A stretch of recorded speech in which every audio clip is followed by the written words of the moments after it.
I was 38 years old when I stopped believing in reasonable explanations. It was a Tuesday, my birthday. The kind of unremarkable autumn day where the light comes through your kitchen window at exactly the wrong angle, showing every smudge on the glass, every crack in the grout you've been meaning to fix for 3 years. I remember thinking that morning that I should care more about turning another year older, but mostly I just felt tired. Rhea was already dressed when I came downstairs. Black blazer, the expensive one. Hair pulled back in that way that meant she had somewhere important to be. She was scrolling through her phone with the focused intensity of someone reading bad news or good gossip. I could never tell which. "Morning," I said. She glanced up. "Morning." I poured coffee, waited. The silence stretched out like taffy, and I found myself counting the seconds before she'd remember. 5, 10, 15. "I need to meet someone today," she said finally, still looking at her phone. Not happy birthday, not sorry something came up. Just a statement of fact, delivered in the same tone she might use to mention we were out of milk. "Today?" I said. "Yes, Elias, today." My name in her mouth had started sounding like a correction about 6 months ago, like I was a child who'd asked a stupid question. I took a sip of coffee and burned my tongue. "It's my birthday," I said, not pleading, just clarifying. "I know." She set her phone down, and for a moment I thought she might elaborate. Instead, she stood, smoothed her blazer, and picked up her keys. "I'll be back later." Later. That word doing all the heavy lifting of an apology she had no intention of making. "Who are you meeting?" I asked. She paused at the door. "A client." "On Tuesday afternoon?" "Corporate wellness doesn't operate on a 9-to-5 schedule, Elias. You know that." I did know that. I knew a lot of things. I knew she'd been working late every Thursday for the past 2 months. I knew she'd changed her phone password in July. I knew she'd bought new underwear I'd never seen her wear around the house. I'm a municipal infrastructure analyst. I get paid to notice patterns in systems that most people think are random. "Right," I said. "Have a good meeting." She left. The door clicked shut with the soft, expensive sound of German engineering. I stood in my kitchen, holding my coffee, listening to her car pull out of the driveway, and felt something small and cold settle into my chest. It wasn't anger. Not yet. It was more like recognition. Like that moment when you finally admit the weird noise your car's been making isn't going to fix itself. I called my mother at 10. "Elias, happy birthday, sweetheart." "Thanks, Mom." "What are you and Rhea doing tonight? Somewhere nice, I hope." "Actually, I was thinking maybe we could all grab dinner. Casual, you, Dad, Kelly, like old times." "Oh?" Surprise in her voice. We hadn't done family dinner in months. "Is everything okay?" "Everything's fine. I just thought it might be nice." "Well, of course. We'd love to. What time?" "How about 6? I'll text you the place." "Sounds wonderful. Should I bring anything?" "Just yourselves." I hung up and stared at my phone. The screen was still lit, showing my home screen. A photo from 2 years ago, Rhea and me at some wedding. We looked happy. Or at least we looked like we'd agreed to look happy for the camera, which at the time had felt like the same thing. The message came at 2:47 p.m. Unknown number. No caller ID, just a text that appeared while I was reviewing water treatment reports at my desk, trying to pretend this was a normal birthday spent doing normal things. "Your wife's with my husband." I stared at it.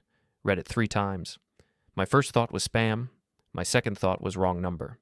My third thought was the one that stuck. There was an address. And a time.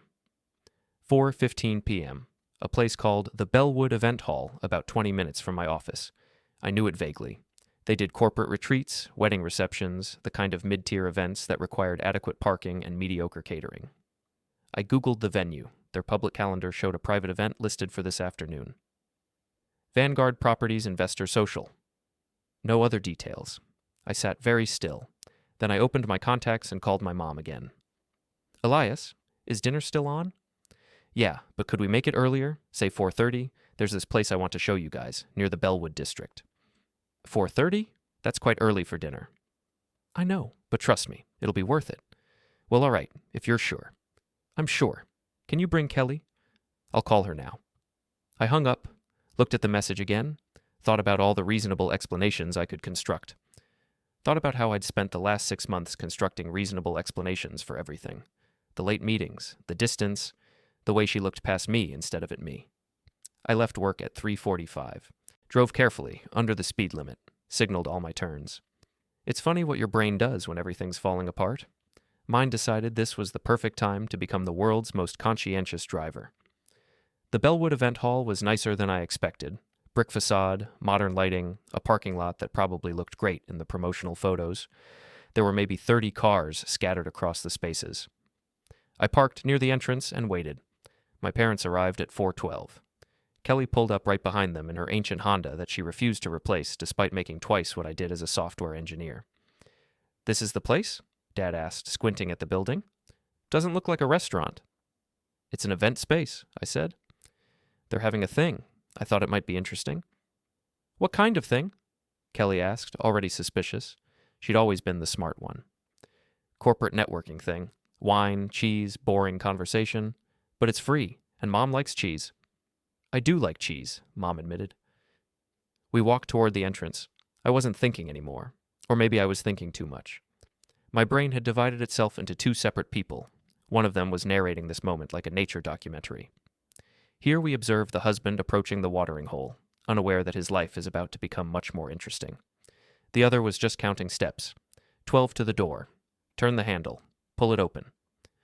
The venue opened into a wide reception area with high ceilings and that particular kind of lighting that's meant to make everyone look slightly more attractive than they actually are. There was a bar to the left, some tables with appetizers, maybe 40 people standing around in clusters, holding wine glasses and engaging in whatever conversation people who make too much money have at 4 in the afternoon on a Tuesday. I saw her immediately. She was standing near the far wall, next to a tall man with expensive hair and a suit that probably cost more than my monthly mortgage. Calder Voss. I knew his name because I'd Googled him during the drive. Boutique real estate developer. Specialized in mixed-use properties and looking like the kind of guy who won second place in his college's most likely to peak at 35 contest. Rhea was laughing at something he'd said.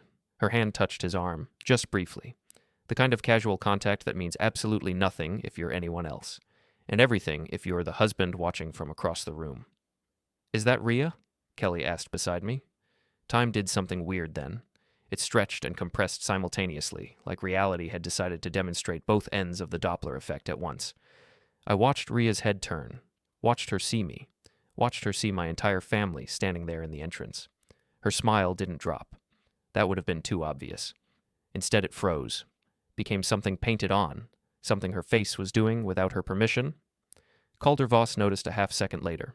His eyes went wide, then narrow, then settled on confused, which I supposed was reasonable given that he had no idea who we were or why his Tuesday afternoon suddenly felt like a firing squad. "Elias." Rhea said my name like it was a complete sentence, an accusation and a question and a dismissal all at once. I didn't say anything. None of us did. We just stood there, the four of us, in this weird little family tableau while 40 strangers pretended not to notice the sudden drop in temperature. Rhea recovered first. Of course she did. She'd always been better at performance than I was. "What are you doing here?" she asked, walking toward us, each step precise, controlled. "Showing Mom the venue," I said. "She likes event spaces." Kelly made a small noise that might have been a laugh or a cough. Hard to tell. "This is a private event," Rhea said. "Is it?"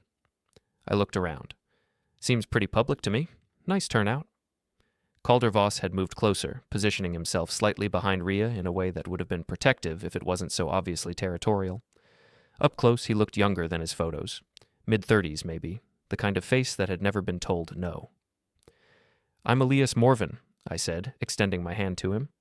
"Rhea's husband." He took my hand automatically. His grip was firm, practiced, the handshake of a man who'd read the same business book about power dynamics that everyone else had. "Calder Voss," he said. I didn't realize Rhea was married. The silence after that was remarkable. I could hear the air conditioning, someone laughing too loud at the bar, the small electronic chime of someone's phone getting a text message. "Well," I said, pulling my hand back, "now you do." My mother, bless her, was still trying to make sense of the situation in real time. "Rhea, honey, we didn't mean to interrupt your work thing." "It's fine," Rhea said quickly, too quickly. "We were just wrapping up anyway." "Were we?" Calder asked, and I caught the edge of panic in his voice. The realization that whatever story he'd been told was colliding with reality in a way that made him look stupid. "We were," Rhea said firmly. I nodded. "Well, don't let us keep you. We should get going anyway. It's someone's birthday." I said it looking directly at her. Watched her remember. Watched her realize she'd forgotten, or pretended to forget, or genuinely hadn't cared enough to remember. All three were probably true simultaneously. "Elias," she started. "Happy birthday, son," Dad said beside me, his voice carefully neutral. He'd figured it out. Maybe not all of it, but enough.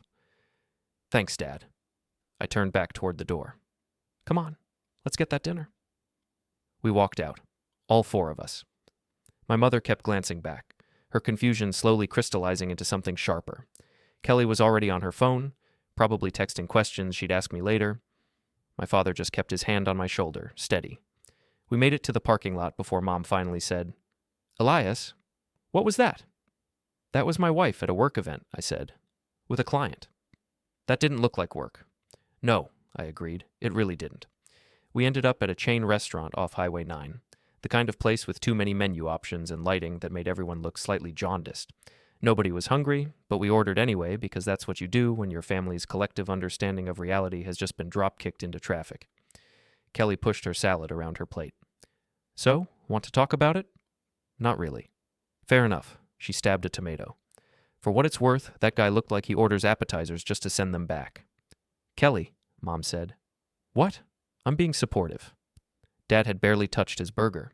He was watching me with that expression he'd worn when I was 16 and wrapped his car around a telephone pole. Not angry, not disappointed, just calculating the damage. "Did you know?" he asked. "Not until today." "The message?" "Anonymous." He nodded slowly. "Convenient timing." "Someone's wife, apparently. Didn't leave a name." "Someone with a conscience," Kelly muttered. We sat in silence for a while. The restaurant played generic acoustic covers of songs that had been barely tolerable in their original versions. A child at the next table was systematically destroying a packet of crayons. Normal life, happening all around us, completely indifferent to the fact that mine had just imploded. "What are you going to do?" Mom asked finally. "I don't know yet." "You could talk to her. Maybe it's not what it looked like." Kelly snorted. "Mom, come on." "I'm just saying there might be an explanation." "There's always an explanation," I said. "That's not the same as an excuse." We finished dinner in a silence that felt less awkward than it should have. My family had never been good at manufactured emotion. We weren't huggers, weren't criers, weren't the type to gather around and process our feelings with therapeutic vocabulary and group validation. We were the type to acknowledge that something terrible had happened, agree that it was indeed terrible, and then move forward with whatever came next. "If you need anything," Dad said in the parking lot. "Anything at all." "I know." He hugged me. Quick, firm, the kind of hug that communicated everything without requiring words. Mom hugged me longer, her hand on the back of my head like I was still small enough to comfort. Kelly waited until they'd driven off before pulling me aside. "I mean it, Elias. If you need help, real help." "Like what?" "I don't know. Lawyer. Place to stay. Someone to help you move out your stuff while she's at work." She paused. "Someone to slash her tires." "Kelly." "Kidding. Mostly." She studied my face. "You're being too calm about this." "What's the appropriate level of calm?" "Less than you're showing." "I'm still processing." "Bullshit. You've already processed. You're planning something." She'd always been able to read me better than anyone, even Rhea. Especially Rhea. "I'm going home," I said. "Going to have a conversation with my wife, going to figure out what happens next. And if she lies to you, then I'll know she's a liar." Kelly shook her head. "You're not going to yell, are you?" "No. That's what worries me." I drove home slowly. The sunset was doing something objectively beautiful with the clouds, all orange and purple like a desktop wallpaper from 2003. I didn't appreciate it. I was too busy running through scenarios, mapping out conversations, trying to predict the shape of whatever was about to happen. Rhea's car wasn't in the driveway when I got home. I checked my phone, no messages, no missed calls, nothing. I went inside. The house was exactly as we'd left it that morning. Coffee mug still on the counter, her blazer draped over the dining room chair, the mail scattered across the table, unopened because opening mail was apparently my job now, along with grocery shopping and remembering to pay the water bill and noticing when we were out of toothpaste. I sat on the couch, waited. She came home at 8:17. I heard her car in the driveway, the engine cutting off, the car door closing with that soft, expensive sound, her key in the lock, the door opening. She stopped when she saw me sitting there in the dark living room. "Why are the lights off?" she asked. "Saving electricity." "Elias." "Rhea." She set her purse down. slowly, like she was approaching an animal that might bolt. "We should talk," she said. "Sure, I can explain."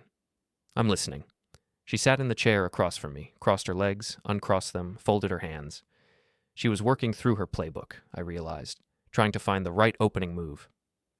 "It's not what you think," she said finally. "What do I think? That Calder and I are having an affair?" She flinched. "That's a very loaded term. Is there a better one?" "We've been spending time together. He's been a mentor, a friend. Friends don't touch each other like that. We weren't touching. Your hand was on his arm. That's not touching. That's casual contact. You're being paranoid." And there it was. The pivot. Not denial exactly, but a subtle reframing where my perception became the problem. Where the issue wasn't what I'd seen, but that I'd seen it at all. That I'd been there, uninvited, disrupting the careful separation she'd constructed between her two lives. "You forgot my birthday," I said. "I didn't forget. I was working. With Calder. With a client, Elias. This is my career. I can't just drop everything because it's someone's birthday. Your husband's birthday. You're making this about you when it's about my professional obligations." "How long?" She blinked. "What?" "How long have you been meeting with him?" "I don't know. A few months. It's not a big deal." "You changed your phone password in July." "What? Your phone? You changed the password. You used to use our anniversary. Now it's something else." "Are you accusing me of something?" "I'm asking a question. It sounds like you've already decided on an answer." "Then help me understand. Explain it to me like I'm stupid. Because right now, from where I'm sitting, it looks like my wife has been spending significant time with another man, lying about where she is, and forgot my birthday to meet him at a private event where she seemed very comfortable touching him in front of 40 strangers. I told you, we weren't. And the worst part," I continued, my voice still calm, still level, "is that you're not even sorry. You're not apologizing for forgetting my birthday. You're not apologizing for making me look like a fool in front of my family. You're not apologizing for any of it. You're just mad that I showed up." Silence. "I think you should sleep in the guest room tonight," she said finally. "This is my house too." "Then I'll sleep in the guest room." She stood, walked toward the stairs, paused halfway up. "We'll talk more tomorrow," she said. "When you've calmed down." When I've calmed down. Like I was the one being irrational. Like I was the problem that needed solving. I sat in the dark living room for a long time after she went upstairs. Thought about all the small moments I'd explained away, the late nights, the sudden interest in her appearance, the way she'd stopped asking about my day, stopped caring about the answer when she did ask. My phone buzzed, a text from Kelly. "You okay?" "Yeah," I typed back. Liar. "Yeah." I put my phone down, stared at the ceiling, started making a list. I took the next day off work, told my boss I had a family emergency, which wasn't technically a lie. Then I sat at my kitchen table with my laptop and a legal pad and did what I do best. Analyze systems. Marriage, I'd realized, is a system, a complex one, with inputs and outputs, patterns and anomalies, load-bearing structures and weak points. And like any system, if you know where to look, you can find the fractures before total collapse. I started with the obvious, social media. Rhea's Instagram had always been carefully curated, inspirational quotes overlaid on sunset photos, healthy breakfast bowls arranged just so. The occasional couple photo, though I noticed those had become less frequent after May. I scrolled back, found the pattern. Every Thursday evening for the past 8 weeks, she'd been somewhere. Restaurants I'd never heard of, art galleries I knew she had no interest in, a boutique hotel's rooftop bar that showed up 3 separate times. The photos were always solo shots or carefully cropped to exclude whoever she was with. But the locations were traceable. The timestamps were logged. I opened a spreadsheet, started building a timeline. The coffee had gone cold beside me when Kelly called. "You surviving?" she asked. "Define surviving." "Not doing anything that'll require bail money." "I'm just sitting at my kitchen table, looking at social media." "That sounds ominous coming from you." "It's educational. You know Rhea posted from the same rooftop bar 3 times in 6 weeks?" And each time Calder-Voss posted from the same location within 5 minutes. Same lighting, same angle. They were together. Kelly was quiet for a moment. "What are you going to do with that information?" "I don't know yet. File it away. See what else I can find." "Elias, maybe you should step back. Let a lawyer handle this." "A lawyer can't do anything until I file for divorce, and I'm not ready to file yet." "Why not?" "Because I want to understand first. I want to see the whole picture." "You're scaring me a little." I'm scaring myself a little. She laughed, but it sounded worried. Call me later, okay? Let me know you're still sane. I'll try. I hung up and went back to my research. Calder Voss's social media was more revealing. He had the social media presence of someone who'd been told that authenticity meant posting photos of yourself looking thoughtful in expensive places. Lots of architectural shots, motivational quotes about vision and ambition, several pictures of the same rooftop bar Rhea had been posting from. I cross-referenced timestamps, found 3 occasions where they'd both posted from the same location within minutes of each other. Amateur hour. Then I found something else, a tagged photo from 2 months ago, some corporate wellness event. Rhea was in the background, barely visible, but there, and Calder was front and center, giving what looked like a presentation. The caption read, "Honored to speak at this month's Wellness Innovation Forum." I checked Rhea's calendar. That day she'd told me she was visiting a client in the suburbs, all-day meeting, wouldn't be home until late. I added it to the spreadsheet. Line number 12. My phone rang. Unknown number. I almost didn't answer. Hello? Is this Elias Morven? Female voice. Careful, professional. Yes. I'm the person who sent you the message yesterday. I sat up straighter. Who are you? That's not important. I just wanted to make sure you received it. That you saw. I saw. I'm sorry. I know this isn't easy. Why'd you do it? A pause. Because someone should have told me. When my husband was doing the same thing. Nobody did. I found out 6 months too late, and by then... She trailed off. I thought you deserved to know. Your husband, is he? Calder Voss, yes. You're married to him. Separated now. Papers are filed. Another pause. He has a type. Successful women who think they're too smart to be cliches. Your wife isn't the first. She won't be the last. How long have they been seeing each other? 3 months that I know of. Probably longer. Calder's good at compartmentalizing. He thinks of it as multitasking. Why tell me now? Because yesterday was your birthday. I saw the calendar event on his phone. Rhea's meeting, with a note that said her husband would be occupied. She laughed, sharp and bitter. He plans ahead. Make sure the pieces don't collide. Except I added your number to his calendar event before I left. Small act of rebellion. Thank you. Don't thank me. This isn't about helping you. This is about making things inconvenient for him. For both of them. A pause. What are you going to do? I don't know yet. Well, whatever it is, I hope it hurts. She hung up. I sat holding my phone, processing. Marla Hensley. That was her name. I'd found it in the property records when I'd been researching Calder. Joint ownership of a house in the Elmwood district, listed for sale 3 weeks ago. A marriage reduced to real estate disputes and spite. I spent another hour digging through public records. Found more than I expected. Calder had 3 LLCs registered in his name. 2 were straightforward development companies. The third was listed as a property management firm but only had 1 asset. That rental property in Riverside. The one with the rotating 6-month leases. I pulled up the lease history of 5 different tenants in the past 18 months, all corporate rentals, all paying cash, no background checks filed with the county. It was technically legal, but barely. A private space with plausible deniability built into the paperwork. Smart, careful, exactly what you'd expect from someone who'd done this before. I went back to my spreadsheet, added a column for Calder's patterns, found his professional calendar online, public-facing because he was the type of person who thought transparency was a business strategy. Client meetings, property tours, investor presentations. One stood out, a quarterly HOA board meeting at one of his developments. Tomorrow night, public forum, open to residents. I wrote down the address, then I called my cousin Jonah. Jonah Pike had gone into event logistics after college, which was a polite way of saying he ran security for corporate parties and knew how to make rich people feel safe while they got drunk on free champagne. He'd worked everywhere from political fundraisers to tech company product launches. He knew venue layouts, security protocols, and every loophole in event permitting. Elias, long time. I need a favor. Sounds ominous. Information, mostly. You ever work the Pinnacle Towers development? The new mixed-use thing in Riverside? Yeah, we did their grand opening last month. Why? They have HOA meetings? Every building with shared spaces does, usually held in the common area, a community room on the ground floor. Public? For residents. But nobody checks IDs at the door. Too much liability. Just walk in looking like you belong. That's it? That's it? You thinking about moving? Something like that. He was quiet for a moment.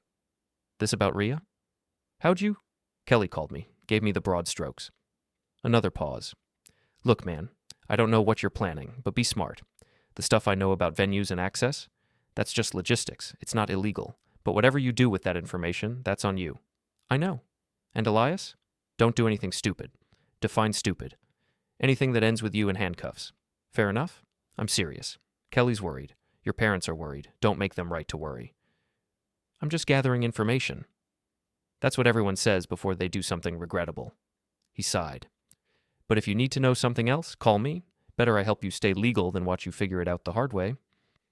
Appreciate it. I hung up, looked at my timeline. Tomorrow night. Public forum. Calder would be there, performing his role as the engaged developer who cared about community feedback. Rhea would likely be home, believing I was working late on infrastructure reports like I did every Wednesday. I opened a new document on my laptop, started typing. By the time Rhea came home at 6, I'd mapped out the next 3 weeks. Not a plan, exactly. More like a framework. A decision tree with multiple branches depending on what happened next. She found me in my office, knocked on the door frame even though the door was open. Can we talk? Sure. She sat in the chair I kept for visitors. Nobody ever visited. I've been thinking, she said. About what? About us. About yesterday. She folded her hands. I think maybe we should see someone, a therapist, a counselor. Why? Because clearly we have communication issues. Oh, do we? You showed up at my work event with your entire family, Elias. That's not normal behavior. Neither is forgetting your husband's birthday to meet another man. He's a client. You already said that. Because it's true. Is it? She sighed. The sound of someone dealing with an unreasonable child. I'm trying to fix this. Fix what? Whatever's wrong with our marriage. I didn't know anything was wrong until yesterday. Well, something clearly is, because you're acting paranoid and controlling. There was that word again. Paranoid. Like my perception was the problem, like noticing things was a character flaw. I'm going to ask you one question, I said, and I want you to answer honestly. Okay. Are you having an affair with Calder Voss? No. She said it without hesitation, looked me straight in the eye, and I realized she might actually believe it. That in her mind, whatever was happening wasn't technically an affair because it hadn't crossed some invisible line she'd drawn for herself. That emotional betrayal didn't count. That spending 3 months building intimacy with someone else was just networking. Okay, I said. Okay? You said no, so, okay. She studied me, suspicious. That's it? What else do you want me to say? I expected more. I don't know. Anger, accusations. Would that help? I don't know what would help, Elias. You've been distant for months. I've been distant. Yes, you have. You barely talk to me anymore. You're always in here, working on your reports, your spreadsheets. You don't ask about my day. You don't seem interested in anything I'm doing. When was the last time you asked about my day? She opened her mouth, closed it. June, I said. The water treatment plant was having contamination issues. You asked if it was serious. I told you about the testing protocols we were implementing, the public health concerns, the political pressure we were under. You listened for about 90 seconds before checking your phone. That's not... You asked about my work exactly twice this year. Both times while you were doing something else. Both times you stopped listening halfway through my answer. I'm busy, Elias. So am I. Somehow I still manage to ask about your day, every day, for 8 years. Silence. I think you should go, she said quietly. This is my office. I mean go. Move out. For a while. Give us both space. Is that what you want? I think it's what we need. I nodded slowly. Where should I go? I don't know. Your parents? A hotel? You want me to leave my house because you're having an affair you won't admit to? I'm not having an affair. Then why do you want me gone? She stood abruptly. Because I can't do this anymore. This constant interrogation, this suspicion, this... She gestured vaguely. Whatever this is? This is me asking questions, that's all. It feels like an attack. Truth usually does? She left. I heard her footsteps on the stairs. The bedroom door closing, not slamming. That would have been too honest. Just clicking shut with quiet finality. I went back to my document, added a new section, started planning. Wednesday night.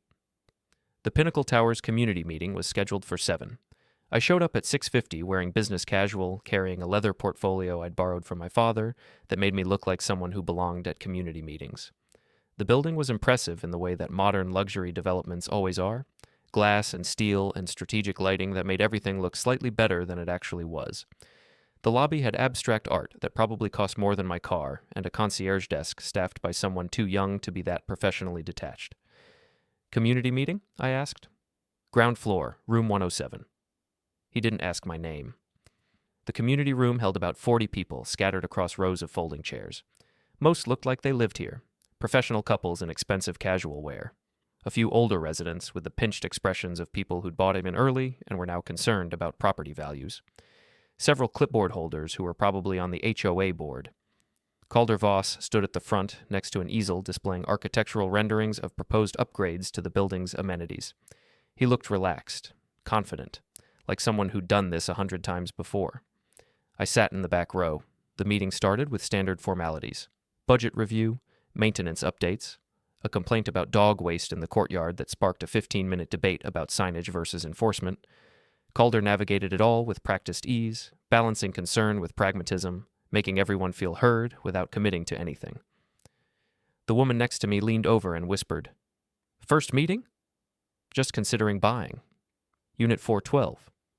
"Oh, that's a nice unit. Corner view." She extended her hand. "Patricia Lowell. I'm in 308. "Elias," I said, shaking her hand. "What brings you to a community meeting before you've even bought?" "Due diligence. Want to make sure the management's solid before I commit." "Smart. We've had some turnover on the board. Calder's been the constant, though. He's very involved." "That's good to know. Although," she lowered her voice further, "there's been some concern lately. Personal issues affecting his focus. His wife left him a few months back. Messy separation, from what I hear." "That's unfortunate." "It is. Though between you and me, I'm not surprised. Man's always had wandering eyes. My husband saw him at a restaurant with someone who definitely wasn't his wife. This was back in June, before the separation was public." "Interesting. Any other concerns?" Calder asked from the front, checking his watch. I raised my hand. He scanned the room, eyes passing over me, then back. A flicker of recognition, confusion, then something harder. "Yes, in the back." I stood. "I'm not a resident. I hope that's okay." "This is primarily for residents, but I'm considering buying. Unit 412. I was hoping to get a sense of the community before I committed." Plausible, professional, the kind of thing someone actually might do. Calder's jaw tightened fractionally. "Of course. What questions do you have?" "I noticed in the budget review that there's a significant allocation for security upgrades. Can you speak to what specific concerns prompted that?" "General modernization, keeping pace with building standards." "No specific incidents?" "Nothing significant." "That's reassuring." I smiled, stayed standing. "I'm also curious about the developer's ongoing involvement. How long do you typically maintain oversight on a property like this?" "It varies by project. The goal is always to transition full control to the HOA once the community is established." "And how established would you say this community is, given that we're, 6 months post-occupancy?" 8 months. "Right, 8 months." I paused. "Must be challenging, balancing multiple properties. How many active developments do you currently oversee?" "I don't see how that's relevant to..." "I'm just trying to understand the level of attention each property receives, making sure my investment is in good hands." Someone in the third row nodded. Another resident perked up, suddenly interested in this line of questioning. Patricia Lowell beside me whispered, "Good questions." Calder's professional smile had developed stress cracks. "We maintain high standards across all our properties." "I'm sure you do, although I understand you're going through some personal transitions, separation, pending proceedings. That must be distracting." The room went quiet. Clipboard holders exchanged glances. The woman in the third row looked from me to Calder and back again, sensing blood in the water. "My personal life has no bearing on my professional obligations," Calder said carefully. "Of course not. I'm just thinking about stability, long-term reliability. These are significant investments we're making. We deserve to know the people we're trusting with our money are focused. I assure you, because I'd hate to buy into a development where the leadership is distracted by personal complications, legal proceedings, character questions. That kind of thing tends to create uncertainty." An older man in the front row cleared his throat. "That's actually a fair concern.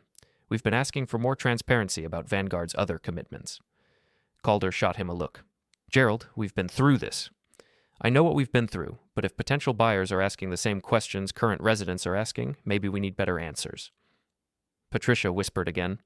Gerald's been on Calder's case for months about response times. I watched Calder's composure fracture in real time, the professional veneer cracking. He looked at me, really looked at me, and I saw the moment he realized this wasn't coincidence.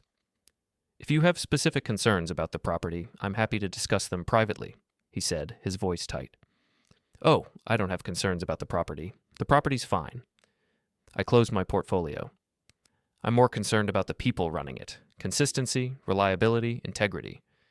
The word hung in the air. Several residents shifted in their seats. What exactly are you implying? Calder asked. I'm not implying anything. I'm asking direct questions about leadership stability during a period of personal upheaval. That's reasonable due diligence. Your questions feel targeted. They're thorough. There's a difference. Patricia stood up suddenly. For what it's worth, I think these are legitimate concerns. My husband and I have noticed a decline in responsiveness over the past few months. Maintenance requests taking longer, board meetings being rescheduled. If there are personal issues affecting management, we deserve to know. Other residents murmured agreement. Calder's carefully controlled meeting was slipping away from him. I appreciate everyone's feedback, he said, trying to regain control, and I want to assure you that Vanguard Properties remains fully committed to this development and all our projects. Any changes in response time have been due to increased demand across all our properties, not personal distractions. But there are personal distractions, Gerald said from the front row. You just admitted to a separation, legal proceedings, those take time, energy, focus. How do we know our investment isn't suffering because of them? Calder looked like he wanted to walk out. Instead, he straightened his tie and forced a smile that looked more like a grimace. I understand your concerns. What I can tell you is that we have systems in place to ensure consistent service regardless of any individual's personal circumstances. We're a professional organization with multiple team members handling day-to-day operations. Then maybe we should be meeting with those team members instead of just you, Patricia said. The meeting devolved from there. More questions, more concerns. Calder fielding increasingly hostile inquiries while trying to maintain his professional demeanor. I sat back down and watched the chaos unfold. 15 minutes later, Calder called the meeting to a close. Thank you all for your feedback. We'll take these concerns back to our team and follow up individually. People stood, gathering their things, still talking among themselves. I waited until most had filed out before approaching the front. Calder saw me coming. His jaw clenched. You, he said quietly. Me. That was deliberate. What was? Everything you just did. Those questions weren't about due diligence. Weren't they? I asked about management stability. Leadership focus seems relevant when considering a six-figure investment. You know exactly what you did. I asked questions. If the answers made you uncomfortable, maybe that's something to reflect on. He stepped closer. Close enough that I could smell his cologne. Expensive, aggressive. Stay away from my properties. They're not your properties. They're community properties. You just manage them. And based on tonight, you're not managing them particularly well. I know who you are, Elias. Good. Saves time on introductions. What do you want? I want you to leave my wife alone. His expression flickered. Surprise, maybe. Or calculation. This is about Rhea. This is about consequences. Actions having appropriate responses. You inserted yourself into my marriage. I'm inserting myself into your professional life. Seems fair. This is harassment. No, harassment would be showing up at every property you manage, every investor meeting, every public forum, asking the same questions, planting the same doubts. I paused. I haven't done that. Yet. You're threatening me. I'm explaining the natural outcome of continued bad decisions. You keep seeing my wife, I keep showing up. Keep asking questions, keep making your professional life complicated. He was breathing hard now, trying to control his anger. She's an adult. She makes her own choices. And so do I. This is mine. I walked out before he could respond. Left him standing there in the empty community room, probably wondering how badly this would spread through his professional network. Outside, I got in my car, sat for a moment. My hands were shaking slightly. Adrenaline, probably. Or something else. Something that felt dangerously close to satisfaction. My phone buzzed. Text from an unknown number. Nicely done. Marla Hensley. Had to be. How did you know I'd be there? I know Calder's schedule. Figured you might show up. Did you come? No, but a friend did. She's sending me updates. Apparently you rattled him. Good. What's next? I stared at my phone. Thought about what I was doing, the line I was walking between exposure and escalation. I don't know yet. Well, when you figure it out, let me know if you need help. Why would you help? Because watching him suffer is cheaper than therapy. She disconnected. I drove home. Found Rhea in the kitchen, eating takeout directly from the container while scrolling through her phone. Where were you? She asked without looking up. Work thing. On a Wednesday night? Infrastructure never sleeps. She set her phone down. You look different. Different how? I don't know. Less passive. I'm evolving. Into what? Someone who doesn't accept reasonable explanations. She studied me. What does that mean? Nothing. Just an observation. I grabbed a water from the fridge. How was your day? Fine. Meeting with a client. Calder? She froze, just for a moment. Then, no, different client. Why? Just asking. I went upstairs. Left her sitting there, confused. Good. Let her wonder. Let her start questioning what I knew, what I didn't know, what I was planning. Because the truth was, I was making this up as I went. Each step revealed the next one. Each action created a new opening. And somewhere in the back of my mind, I could feel the shape of something forming. Not revenge, exactly, more like consequence. The kind that arrives slowly, methodically, without warning. Thursday morning, I took another day off work. Used up my remaining personal days. Told my boss I had a medical situation. He didn't ask questions. I'd been reliably unremarkable for 6 years.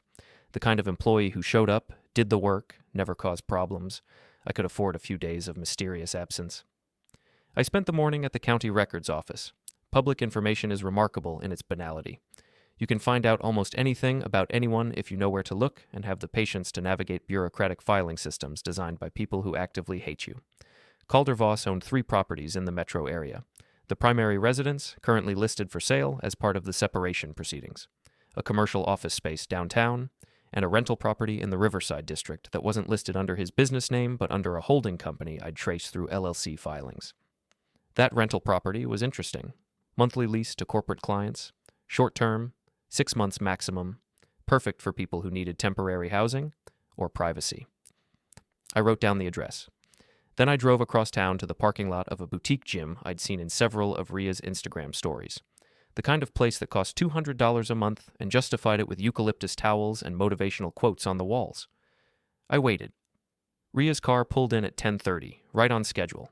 She went to this gym every Thursday morning, posted about wellness and self-care and the importance of movement. I'd always assumed it was actually about fitness. Now I wondered if it was about alibi. I gave her 15 minutes. Then I walked inside. The front desk was staffed by someone who looked like they'd been assembled from protein powder and good intentions. I gave them my best apologetic smile. Hi, I'm supposed to meet my wife here.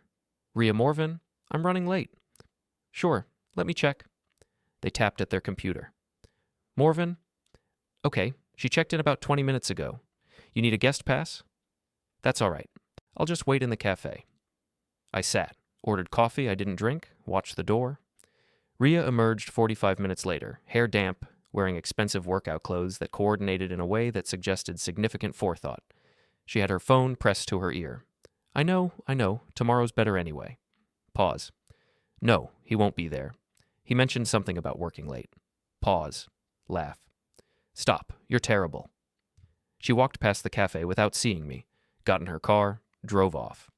I followed. Not closely, just close enough to track direction.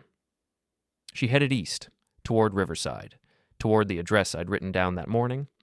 She parked outside a modern apartment building, walked to the entrance, pressed a buzzer. The door clicked open. I took a photo, checked the time. 11:52 a.m.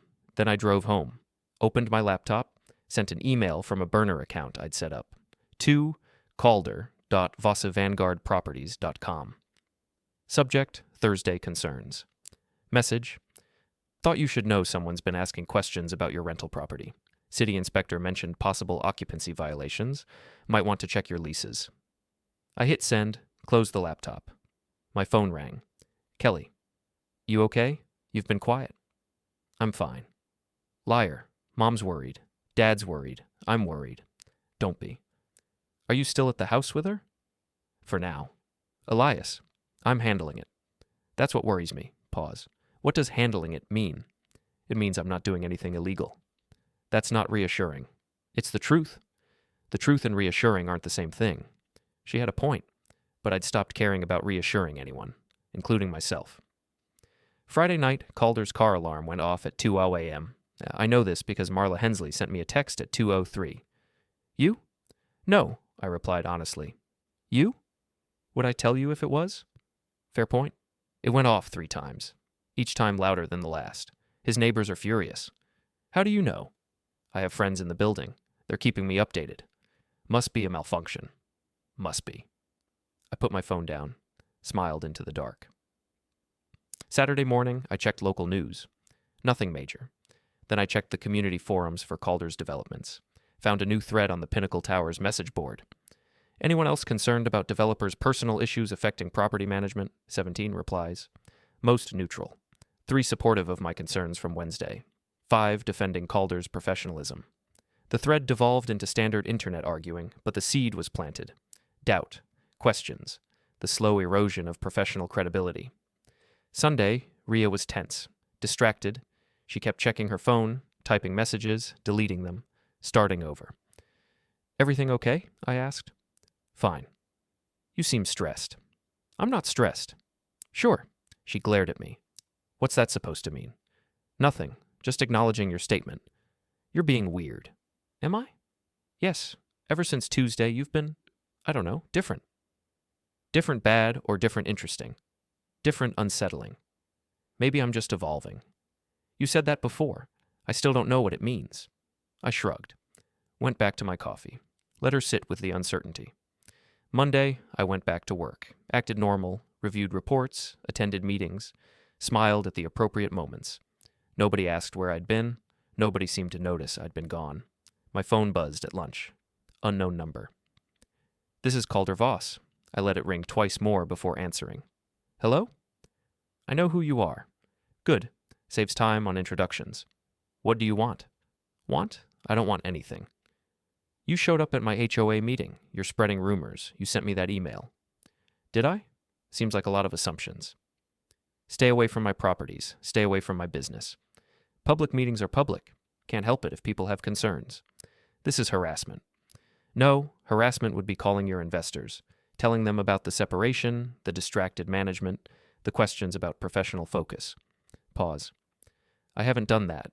Yet. Silence on the other end. Heavy breathing. Calculation. What do you want? He asked again. I want you to leave my wife alone. I'm not. I want you to stop meeting her at your rental property every Thursday. I want you to stop texting her. I want you to stop pretending this is a professional relationship. More silence. And if I don't? Then I keep showing up, keep asking questions, keep making your professional life inconvenient. Because here's the thing about reputation, Calder. It's built slowly and destroyed quickly. You've spent years constructing this image of yourself as the reliable developer, the community-focused businessman. One dedicated enemy can take that apart piece by piece. You're threatening me. I'm explaining consequences. There's a difference. He hung up. I sat in my car, hands steady, mind clear. Felt nothing. No guilt, no satisfaction. Just the cool certainty that I was doing exactly what needed to be done. The next 2 weeks followed a pattern. Small interventions, tiny fractures, nothing dramatic, nothing illegal, just the steady application of pressure to existing weak points. I showed up at another Calder Developments community meeting, asked similar questions, left before things escalated. The residents started their own conversations, started wondering, started questioning. I sent more anonymous emails to his business partners. Nothing actionable, just concerns, questions about oversight, suggestions that maybe someone should look into the rental properties, the occupancy standards, the compliance issues that probably didn't exist but might, and wasn't it worth checking? Bureaucracy is beautiful in its indifference. Once you trigger an inspection, a review, a routine check, the system grinds forward with mechanical inevitability. Forms get filed, appointments get scheduled, people have to respond, have to provide documentation, have to spend time dealing with problems they didn't have 3 weeks ago. Calder's professional life developed friction. At home, Rhea got quieter, stopped talking about work, stopped mentioning clients. She'd come home late, go straight to the bedroom, emerge only for coffee in the morning before leaving again. We existed in parallel, two people sharing space without sharing anything else. My mother called twice, Kelly texted daily, Dad sent one message. Still here if you need me. I appreciated it, didn't need it. I was operating on a frequency beyond support or sympathy. I had a system. It was working. On Tuesday morning, 3 weeks after my birthday, I got a message from Marla Hensley. Calder's starting to crack. He's paranoid. Thinks someone's sabotaging him. His business partners are asking questions. His lawyer's concerned about the separation proceedings. Good, I replied. What's your endgame here? I thought about that. I don't think there is one, just momentum. That's dangerous. Probably. You should stop before this goes somewhere you can't walk back from. Why? Because I did this. Spent 6 months making his life miserable. In the end, all it did was make me miserable too. The satisfaction was temporary. The cost was permanent. What cost? I became someone I didn't like. Someone who lived for revenge instead of living for anything else. I read her message 3 times, then typed, I'll think about it. But I wouldn't. I knew that already. I was past the point of stopping, past the point of reasonable decisions. I'd become a system myself. Input, output, cause, and effect. Remove the variables that caused instability, restore equilibrium through careful elimination. That afternoon, I drove to the boutique hotel Rhea had posted for multiple times, the one with the rooftop bar, asked the concierge about their event spaces. We host corporate retreats, he said, private parties, wedding receptions. Do you have a calendar? I'm planning something next month. Of course. He turned his monitor, showed me the booking system. I saw it immediately. Tomorrow night. Private event, Vanguard Properties team dinner. That one's booked, he said. I can see that. I smiled. Actually, that's my company. I'm supposed to be there. Just confirming the details. Oh, yes, let me pull up the reservation. He clicked through screens. 7 p.m., private dining room, 20 guests confirmed. Perfect, thanks. I left, made a phone call. Jonah, need another favor? Jesus, Elias, what now? You still do security for private events? Yeah, why? Tomorrow night. Hotel Lafayette. Vanguard Properties team dinner. You know anyone working that venue? I might. What are you thinking? Nothing illegal, just want to make sure someone sees something. Sees what? A married woman having dinner with her colleague, in a private dining room, at a hotel? Elias, I'm not asking you to do anything, just asking if the person working security might happen to notice who's coming and going, might happen to mention it to someone who might find it interesting. Silence. This is going to end badly, Jonah said. It already ended badly. This is just the epilogue. That's not how epilogues work. I'll take my chances. He sighed. I'll make a call. But that's it. After this, we're done. I love you, man, but you're starting to scare me. Fair enough. I hung up. Went home. Found Rhea packing an overnight bag. Going somewhere? I asked. Work thing. Tomorrow. I'll be back Wednesday. What kind of work thing? Team dinner. Probably run late. Easier to just stay over. At a hotel. At the venue. They have accommodations. Which venue? Does it matter? I'm just curious where my wife's spending the night. Hotel Lafayette. It's a professional development thing. Team building, networking. Sounds important. It is. Will Calder be there? She froze, just for a second. Then, he might be. He's connected to the wellness industry. It's relevant to my work. Right, of course. I nodded. Well, have fun. Elias? What? Nothing. Never mind. She finished packing. Left early the next morning, kissed me on the cheek before she went. The kind of perfunctory gesture that meant nothing and everything simultaneously. I went to work, acted normal, left at 5, drove to Hotel Lafayette, parked across the street. At 6:45, I saw Calder arrive. Alone, confident stride. He went inside. At 7:03, Rhea pulled into the valet lane, handed over her keys, walked through the entrance. I sat in my car, waited. At 7:30, my phone buzzed. Text from Jonah. My guy says they're in the private dining room, just the two of them, candles on the table, wine, no team, no dinner party, just them. Thanks. Elias, don't do anything stupid. Define stupid. Anything I'd have to bail you out of. I didn't respond. Just sat there, watching the hotel entrance, feeling something cold and precise settling into my chest. At 8:15, I got out of my car, walked inside, took the elevator to the rooftop level. The hostess smiled. Reservation? I'm meeting someone. Morven party. Let me check. She frowned at her tablet. I don't see... Private dining room. Oh, yes, down the hall. Third door on the left. I walked slowly, deliberately. The hallway was carpeted. Expensive, muffled sound. The door was closed. I could hear voices inside. Laughter.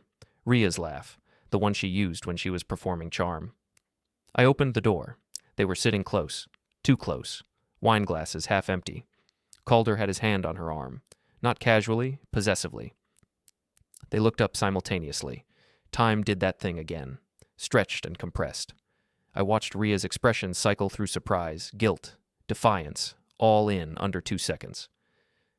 Elias, she said, what are you? Team dinner, I said. Interesting. Intimate gathering. Calder stood. This is a private event. Is it? Funny. I asked the hostess. She thought you were expecting me. We're not. Clearly. Rhea stood now too. Elias, I can explain.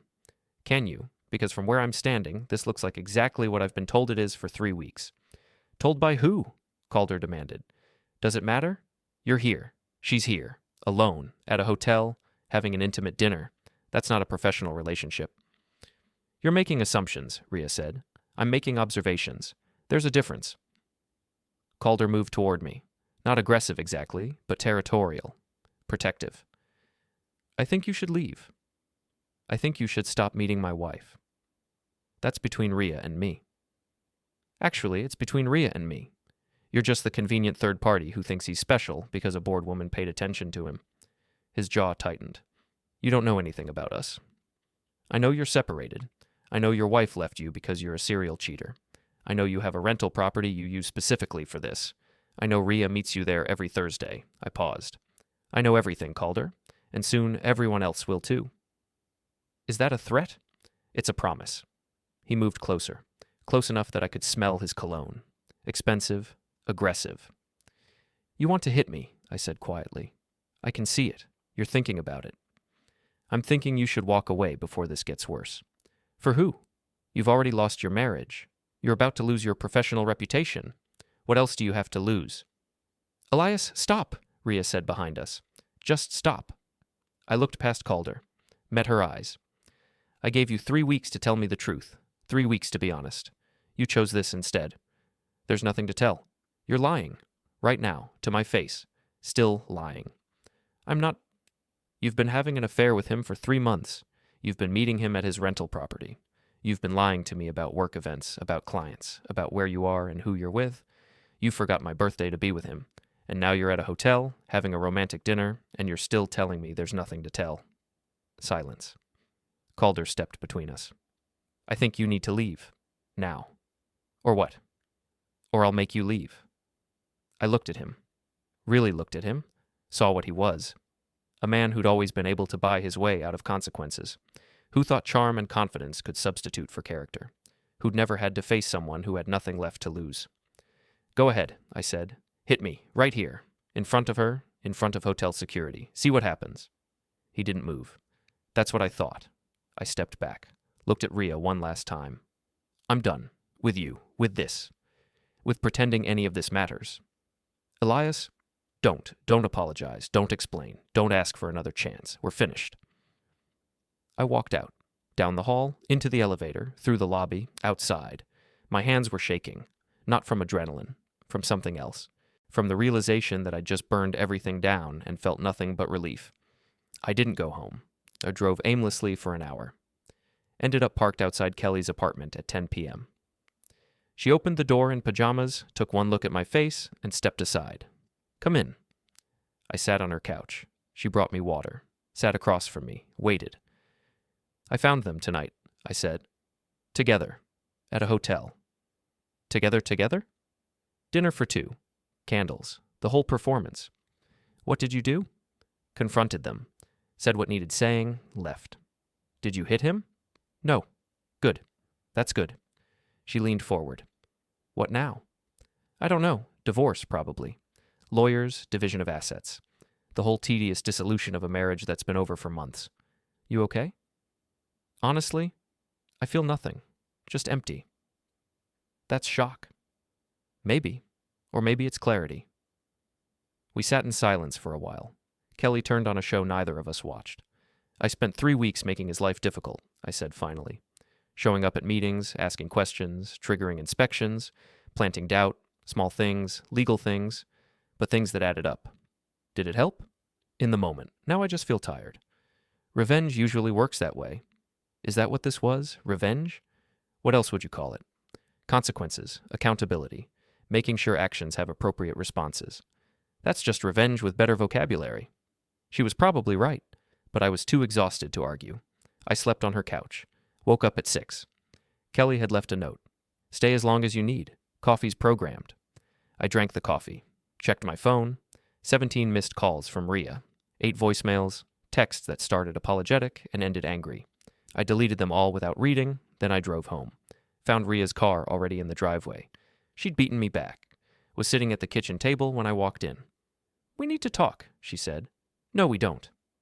Elias, there's nothing to talk about. You made your choice. I'm making mine. We're done. You can't just walk away. Watch me. I went upstairs, started packing, clothes, laptop, things that mattered, left everything else. She followed me. This is insane. You're overreacting. I'm reacting proportionally. Nothing happened. I stopped, turned. Say that again. Nothing happened with Calder. You've been meeting him for 3 months. As friends, as colleagues. At his rental property, at hotels, lying to me about where you were. That's not... You forgot my birthday to be with him. I didn't forget. I had work. You had him. Own it. Stop hiding behind euphemisms and technical denials. You chose him over me. Every day for 3 months, you chose him. She opened her mouth, closed it, and I saw it. The moment she realized there was no version of this conversation where she won. I want a divorce, I said. You don't mean that. I've never meant anything more clearly in my life. Elias, please. No, we're done. You can have the house. Keep it. Keep everything. I just want out. I finished packing. Carried my bags downstairs. She followed, still talking, still trying to negotiate a reality that no longer existed. At the door, I stopped. One last thing. What? Was I ever enough? Or was this always going to happen eventually? She didn't answer. That told me everything. I left, drove to my parents' house. They were expecting me. Kelly had called ahead. Mom hugged me for a long time. Dad carried my bags upstairs to my old room. Stay as long as you need, he said. Thanks. That was 5 days ago. Since then, I've called a lawyer, started divorce proceedings. Rhea's contested it, of course. Claims I'm being irrational, claims she's done nothing wrong, claims this is all a misunderstanding. Let her claim whatever she wants. I've stopped caring about her version of events. Calder's business is struggling. 3 HOA boards have initiated reviews of his properties. 2 investors pulled out of his latest development. He's hired a PR firm to manage the damage. It won't help. The questions are already out there. The doubts are spreading. Marla Hensley sent me one final message. I hope it was worth it. I still don't know if it was, but I know I'm sleeping better than I have in months. Yesterday, I drove past our house. Rhea's car was in the driveway. Lights on inside. She's still there, still living in the space we shared, still pretending this is temporary, that I'll come back, that things will return to normal. She doesn't understand yet. There is no normal anymore. There's just aftermath. Last night, Calder called me. Unknown number, but I knew it was him. You happy now? He asked when I answered. Not particularly. You destroyed my reputation. You ruined my business. You turned everyone against me. I asked questions. That's all. If your reputation couldn't survive questions, that's not my problem. You're vindictive, petty. I'm methodical. There's a difference. What do you want from me? Nothing anymore. You're irrelevant now. What about Rhea? What about her? Are you going to destroy her too? I thought about that. No, she's destroying herself just fine. I hung up, blocked the number. Today I'm sitting in my childhood bedroom, looking at boxes of my life packed into luggage, and thinking about what comes next. There's no dramatic revelation coming. No moment where I suddenly feel vindicated or whole. Just the slow process of rebuilding, of moving forward, of learning to be someone who exists separately from her. Kelly thinks I should talk to someone, a therapist. She's probably right. But I'm not ready yet. I'm still processing, still figuring out who I am now that I'm not half of something broken. My mother made my favorite dinner tonight: pot roast, vegetables, the kind of meal that meant love even when words were inadequate. We sat around the table, the four of us, and nobody mentioned Rhea. Nobody asked about the divorce. We just existed together. Family. Solid ground beneath uncertain feet. Tomorrow I'll go back to work. Resume my normal life. Infrastructure reports. Water treatment analyses. The mundane systems that keep everything running, and maybe that's enough. Maybe that's all any of us can do. Keep showing up. Keep functioning. Keep moving forward even when forward feels directionless. But tonight, right now, sitting here in this room where I grew up, I'm thinking about Calder Voss sitting in his rental property, wondering how everything fell apart. I'm thinking about Rhea alone in our house, finally understanding what she lost. And I'm thinking about me, about the man who was convenient, who was underestimated, who was dismissed. That man doesn't exist anymore. This morning I drove back to the house one last time, not to see Rhea, not to collect more belongings, just to stand outside and look at it, to acknowledge that this chapter had ended. Rhea's car wasn't there. She was probably out somewhere, working or meeting Calder, or doing whatever people do when they're pretending their lives haven't imploded. I stood on the sidewalk for 10 minutes, felt nothing, no nostalgia, no regret, just the quiet certainty that I'd made the right choice. My phone rang. Kelly. Where are you? The house. Just looking. Don't do anything stupid. I'm just standing here. That's how it starts. I'm not going inside. I trailed off. Saying goodbye, I guess.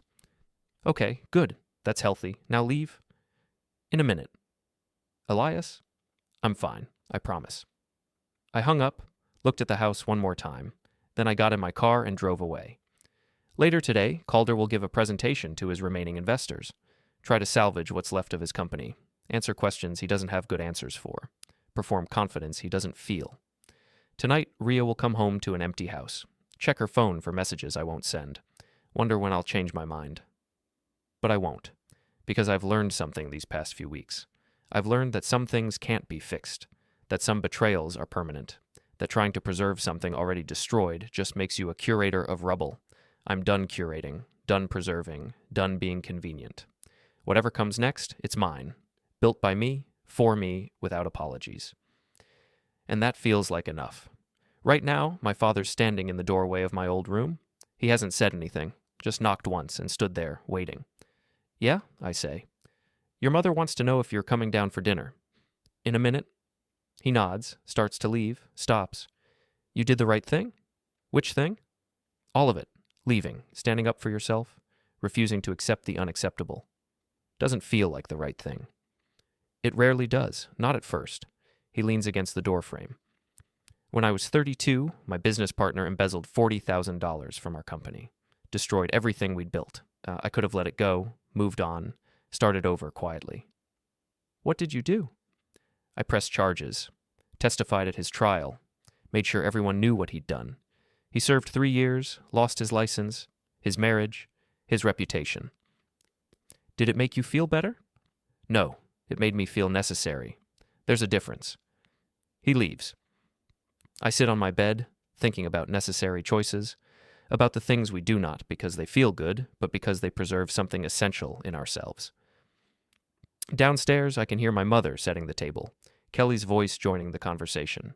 Normal sounds, family sounds, the kind of foundation you don't appreciate until you need it. I'm not fixed, not healed, not remotely okay. But I'm here. I'm functional. I'm moving forward. And right now, that's all I need to be. Tomorrow, everything continues. Lawyers will negotiate, papers will be filed, assets will be divided, 2 lives will be formally separated into individual pieces. Calder will keep losing business. Rhea will keep insisting she did nothing wrong. Marla Hensley will keep watching from the sidelines, perhaps satisfied, perhaps just tired. And me? I'll keep waking up, keep working, keep rebuilding. I think about calling Rhea, one last conversation, some final word. But what would I say? That I forgive her? I don't. That I understand? I do, and that makes it worse. That I still love her? Maybe. In the way you love something that's permanently broken. With distance, with memory, without hope. No, there's nothing left to say. We've reached the end of our shared narrative. Everything from here is divergence. I head downstairs, join my family at the table. We eat pot roast, talk about nothing important, exist together without requiring explanations. And it's enough. It's finally enough. Later tonight, I'll lie in bed and stare at the ceiling and wonder if any of this mattered. The confrontations, the systematic dismantling of Calder's professional life, the careful exposure of every lie. Did it change anything? Did it make me whole? Did it restore some balance to the universe? Probably not.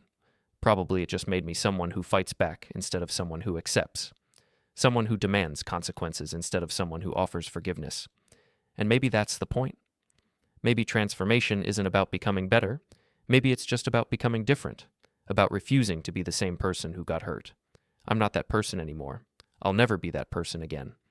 And in the quiet dark of my childhood room, surrounded by everything familiar, I finally understand what I've become. Not a victim, not a villain, just someone who stopped being convenient.